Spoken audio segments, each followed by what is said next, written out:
welcome to The Joy of Art. I'm Jim Pence, and we're going to have some fun today with watercolors.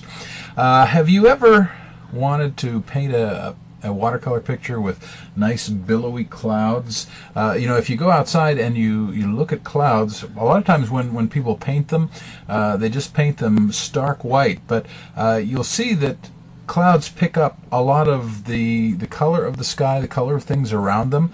So I'm going to show you just a couple easy ways to do cloudy skies. I've got sort of a demonstration here. You can see that I've got a small piece of watercolor paper, and it's got some nice billowy clouds there. They're not just pure white, but they give you the feel of clouds.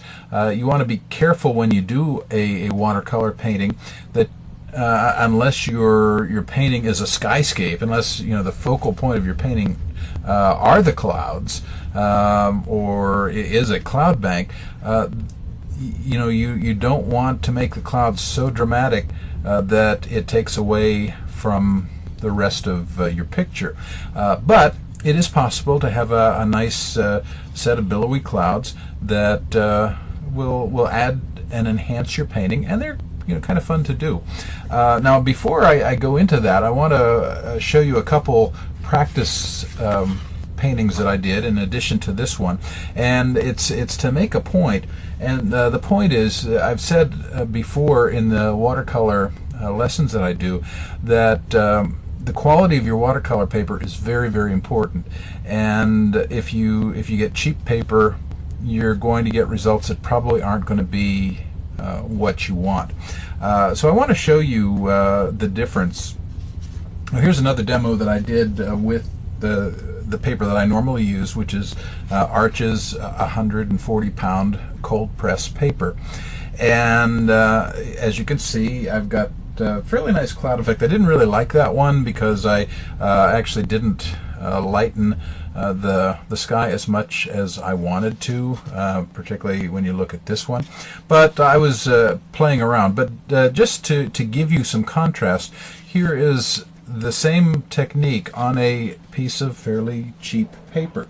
Now what I want you to notice, first of all, is right up here, when I took the tape off, the surface of the paper tore. That, again, just kind of an indicator that the paper is not nearly as good. Also, if you look at the clouds, there are some similarities, and yet if you get in even closer, I'm going to bring this up a little closer. I don't know if the camera will focus in on it. It's going to adjust a little bit, but it's kind of messing things up, so I'm going to move it back down. If you look, you'll see that the clouds are much more mottled because the paper has a rougher surface. Some of the paint kind of pools in some areas, and you have just, in my opinion, results that are not satisfactory. So all that is to say, get the best paper that you can afford. A sheet of Arches 140-pound cold press paper will cost you about $5. One sheet is 22 by 30 inches, and if you break that up into smaller pieces like I do here and paint on both sides, you can do pretty well. And also, because watercolor paper, this is 100% cotton rag, you can actually kind of soak this paper, commandeer the bathtub for a little while, or if you have a utility sink, after you've done some paintings, if you want to practice more, soak the paper. You can generally work out most of the color. Again, because it's a practice sheet, you're not going to be too worried about it being perfect, but it will help you stretch your dollar a little bit.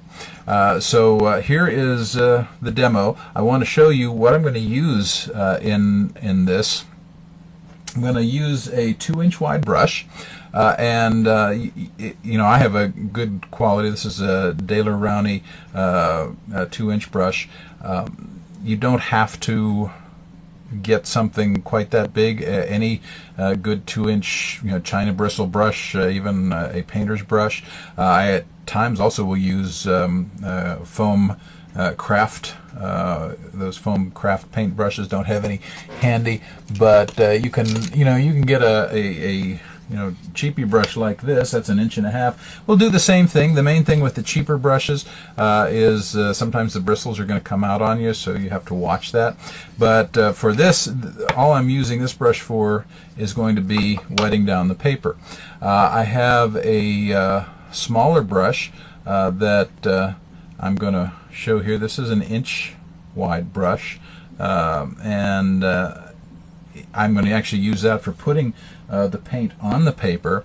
For creating my clouds, I have a piece of natural sponge, and I've got my trusty baby wipes. If you watched very many of my videos, you know I love baby wipes. I actually started using them for when I would do a chalk drawing at a church or whatever, and I like to get my hand clean before the service is over so I can shake hands with people and not get them all dirty. And baby wipes, I always try to keep those up on the platform with me so I can just wash my hands real quick and get the first layer of chalk off. But I had some baby wipes that I'd kept too long and they dried out, and before I threw them out, I decided to try using them as blotters and things to clean my brushes on when I'm doing watercolors, and I just found I love them. So if you have some baby wipes around the house that have gone dry on you, don't throw them out. Use them for your watercolors. And I have a water container here. This one I like. It divides 4 ways, so I can keep my clean water and my dirty water separate. And of course I have, I forgot to tell you the paint. I'm going to be using Daler Rowney watercolor. This is cerulean blue, which is a nice sky blue color. You can experiment with some different kinds of colors.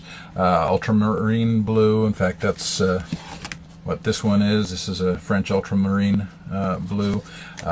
Try different colors, see what you like best. That's the fun of watercolors, getting to try some different things.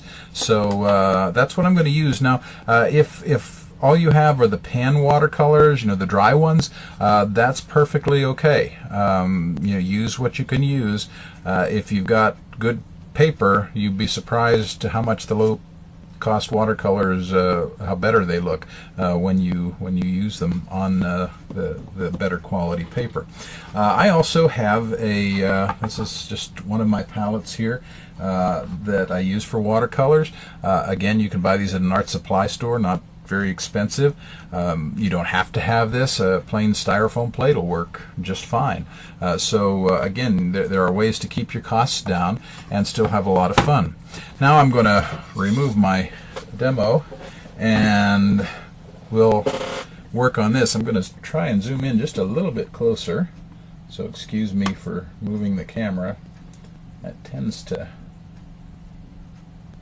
goof things up a little bit. Now, once we start, I'm going to have to move fairly quickly. Let's scoot this over so you can maybe see my paints as I get in there. Let me rearrange all my goodies. I'm left-handed, so I tend to keep the stuff that I'm using on my left so that I can reach it quickly, but I have a very cluttered desk, and they say a cluttered desk is a sign of a genius. I don't know if that's true or not, but I certainly have a cluttered desk. All right, let's rearrange one more time. And first thing I'm going to do is go into my water, get a good brush full of water, and I'm going to wet my paper down very, very wet. Sometimes you work on a dry piece of paper, other times wet, and this is definitely the technique I'm about to show you is a wet and wet technique. Now I've mentioned before when I do a wash like this and want to get the paper wet, what I don't want to see are puddles. Okay, puddles are not our friend. What I want to see is a nice glistening piece of paper.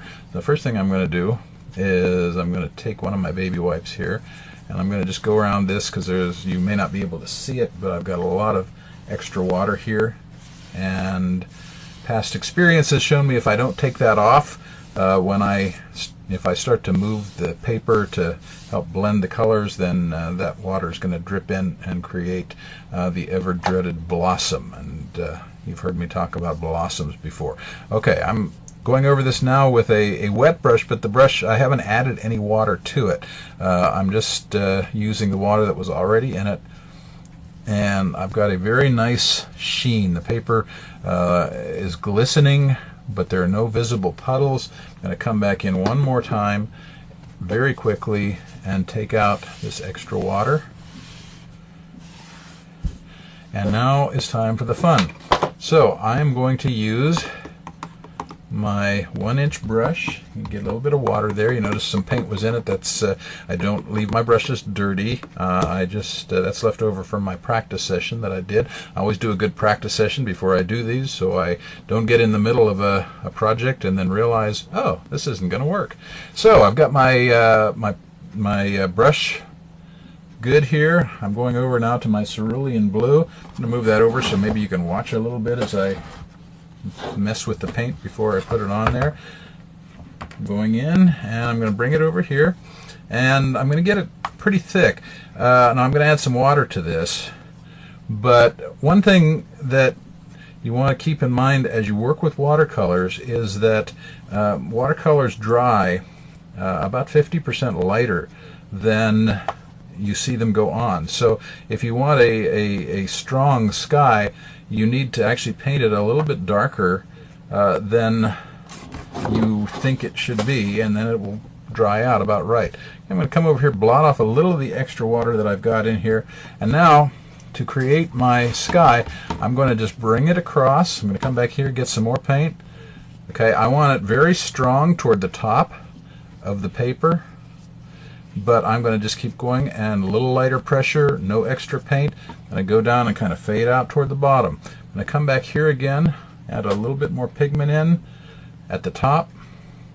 Again, I have to work fairly fast because if this dries, I'm not going to be able to get my clouds in. So come in here. Alright, that's probably about it. Okay, I'm going to do what I call the steering wheel maneuver. Whoops, didn't mean to do that, but that's okay. I just started with a different kind of cloud than I'd expected. Hey, I'm going to use baby wipe and a sponge.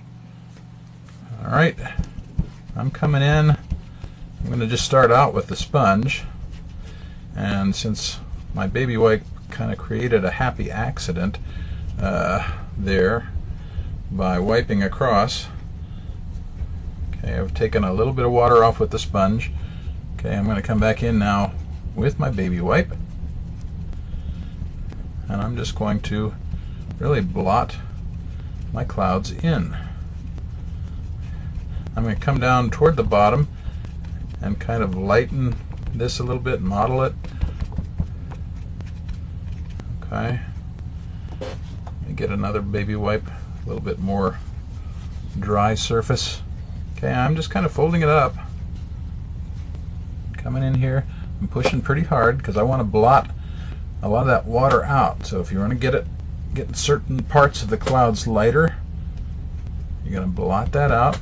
Remember, don't make it an even white, because if you look up at the clouds in the sky, you're going to see they don't look solid white.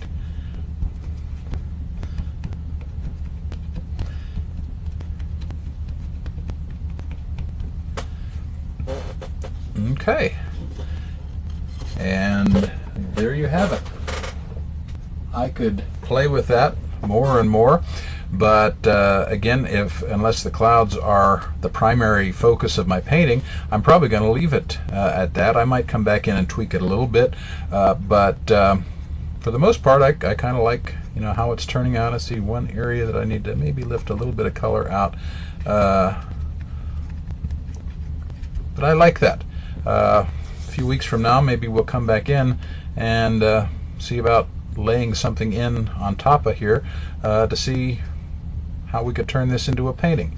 But for now, that's one way to create a cloudy sky.